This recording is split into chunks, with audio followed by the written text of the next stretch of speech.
Bismillahirrahmanirrahim. Assalamualaikum warahmatullahi wabarakatuh. Hello my lovely student. How is it going? I hope you always healthy, happy, and keep hamasah. Allahu Akbar. So, welcome to science lesson with Miss Mita. Okay sayang, before we start our activity today, we must pray to Allah. May Allah make it easy for us. Let's pray together. Bismillahirrahmanirrahim. Raditu billahi rabba wa bil islami dina wa bi Muhammadin nabiyya wa rasula. Rabbi zidni ilman warzuqni fahman. Amin. Oke sayang, are you ready for study today? Yeah, you must be ready. Then, we have learned about zat aditif. Who's remember? Apa yang dimaksud dengan zat aditif? Iya, pintar sekali. Zat aditif adalah suatu bahan atau zat yang sengaja ditambahkan ke dalam makanan agar menambah cita rasa, memperbaiki penampilan, meningkatkan nilai gizinya. Pintar. Jadi jangan lupa ya sayang. Jadi di sini untuk zat aditif ada terbagi berapa jenis-jenisnya? Oke. Yang pertama ada pewarna, pemanis, penyedap rasa, pengawet, pemberi aroma, pengemulsi, dan pengental. Jadi jangan dilupain ya pembelajaran minggu lalu. Oke? Nah, jadi kalau ada zat aditif berarti ada, silahkan lihat video berikut ini. Masih kuliner, kali ini tentang ngopi yang kini jadi tren gaya hidup masyarakat urban. Dan seiring perjalanannya kopi berubah baik dari varian rasa hingga penyajiannya. Bram Herlambang dan juru kamera Imam Muhairib akan mengulas budaya kopi yang telah menjadi candu masa kini. Ini dia liputannya.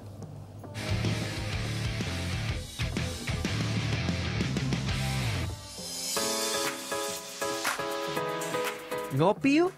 Di era milenial saat ini, minum kopi menjadi gaya hidup baru. Ketika meeting atau saat nongkrong bersama teman-teman, ngopi jadi bagian tak terpisahkan.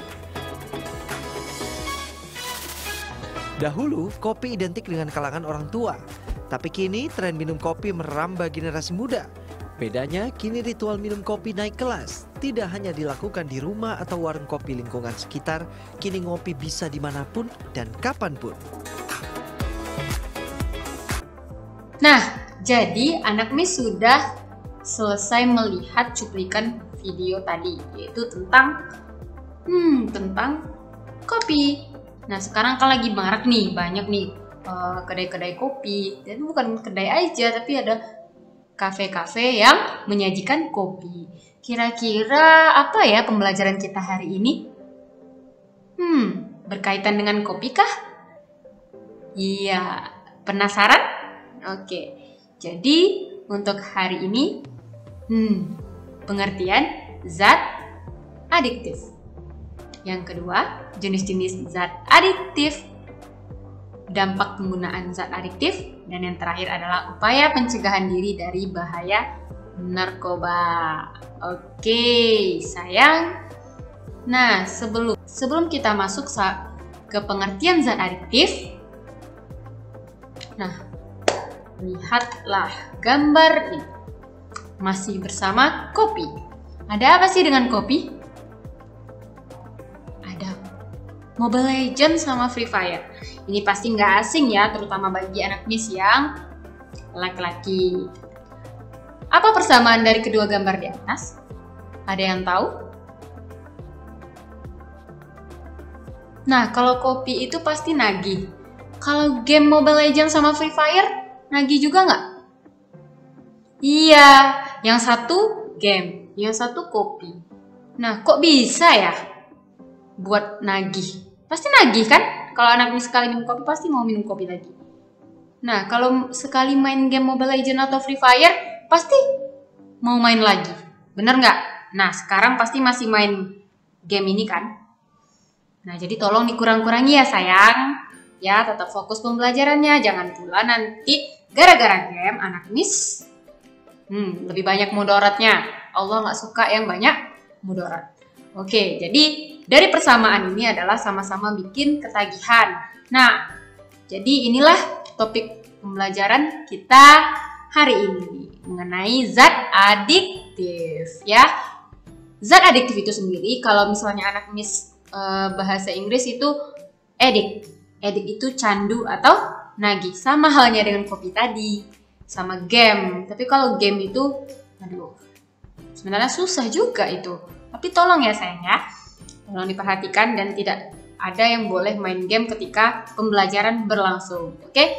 Nah, zat adiktif kalau candu berarti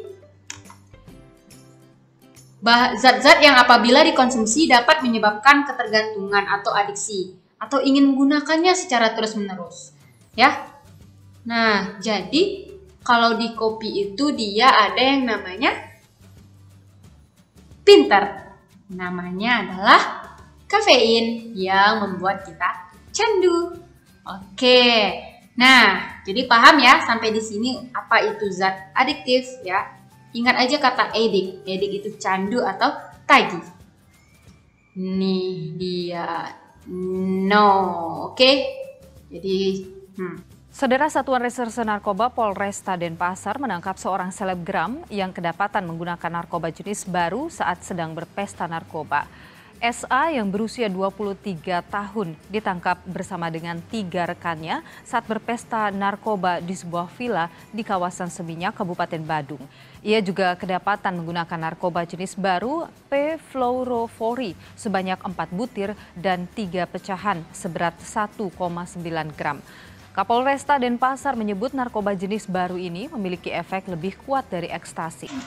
Wah, setelah kita melihat cuplikan video tadi, ternyata zat adiktif itu banyak ya kelompoknya.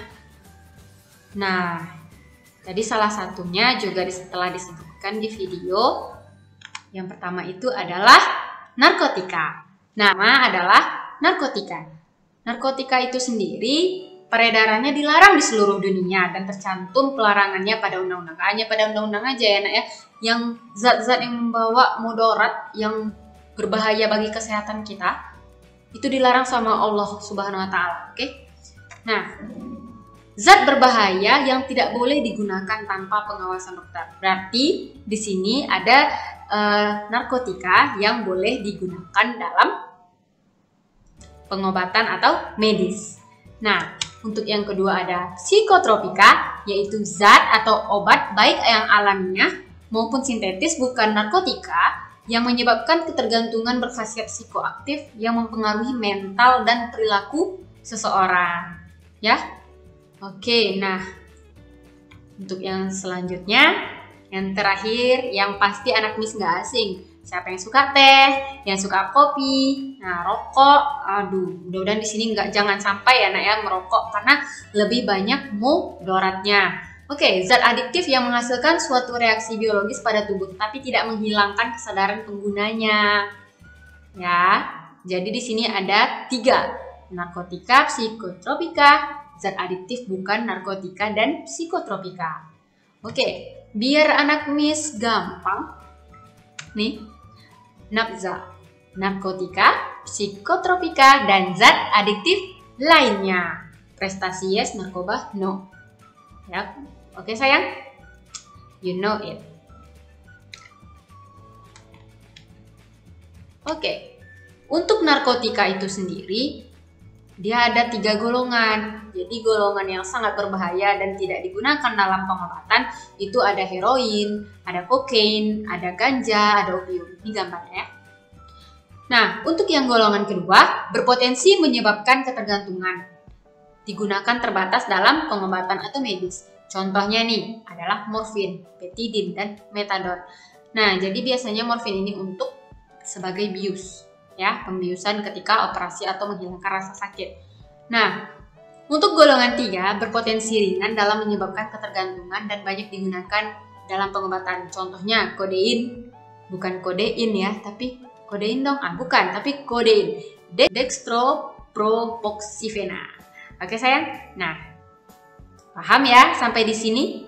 Oke, nah jadi jangan lupa setelah ini anak Miss langsung live quizzes. Oke?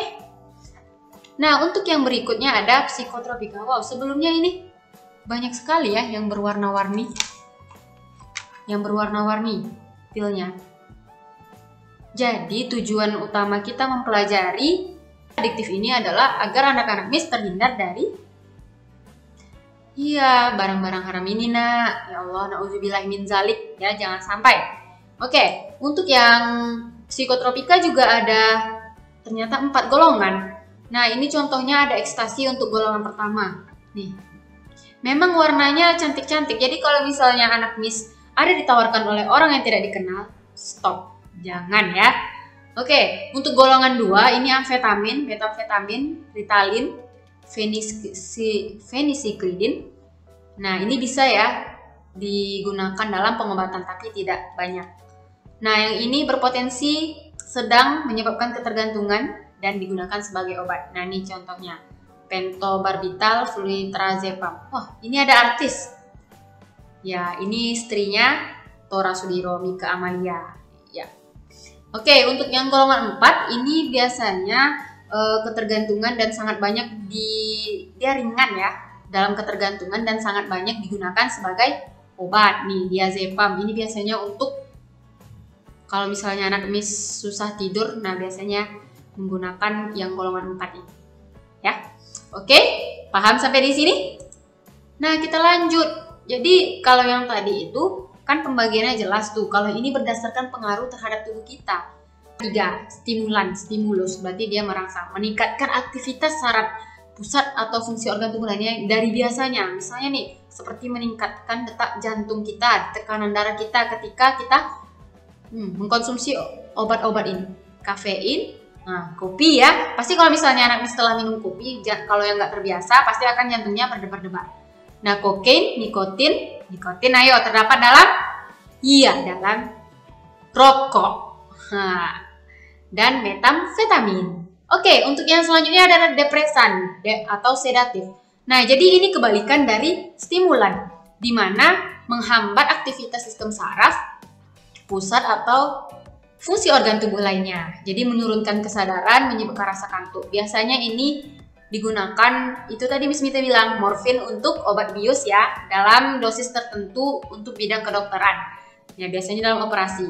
Nah, untuk heroin dan alkohol. Jadi biasanya ini dalam obat tidur biasa ada nih. Nah. Oke? Nah, untuk yang terakhir adalah halusinogen. Jadi halusinasi. Jadi nanti ketika kita minum obat-obat ini, kita akan merasakan berhalusinasi, menghayal. Padahal itu tuh nggak nyata, ya. Oke, contohnya ini LSA, lysergic acid amide, LSD, lysergic acid diethylamide, ganja. Nah, tahu ya, dan ganja? Oke, paham ya nak sampai di sini? Oke. Nah, untuk yang terakhir ada zat adiktif, bukan narkotika dan psikotropika. Jadi anak mesti tahu ya, alkohol. Nah, untuk alkohol itu sendiri, dia tergantung dari kadar alkoholnya. Jadi biasa yang digunakan itu adalah etanol dan metanol. Jadi ketika ketika menggunakan atau meminum minuman beralkohol, pasti hilang kesadarannya kan, tidak tahu apa-apa. Dan pasti kalau misalnya terbangun, dia nggak tahu apa yang dia lakukan. Makanya itu biasanya rentan terjadi kriminal. Ya, oke. Dan untuk yang kedua, ini yang tidak asing, nikotin. Ini terdapat pada dapat rokok karena dia untuk mempercepat kerja dalam otak. Ya, jadi di sini jangan coba-coba. Untuk yang terakhir ada kafein, zat alami yang di dalam kopi. Tapi di dalam teh ada juga namanya tein. Namun kadarnya tidak sebanyak kafein di dalam kopi. Biasanya kan kalau misalnya untuk begadang gitu ya, mau minum kopi aja deh gitu, memang nggak bisa tidur. Oke sayang, do you like coffee? Oke, boleh tetapi tidak boleh terlalu Sering.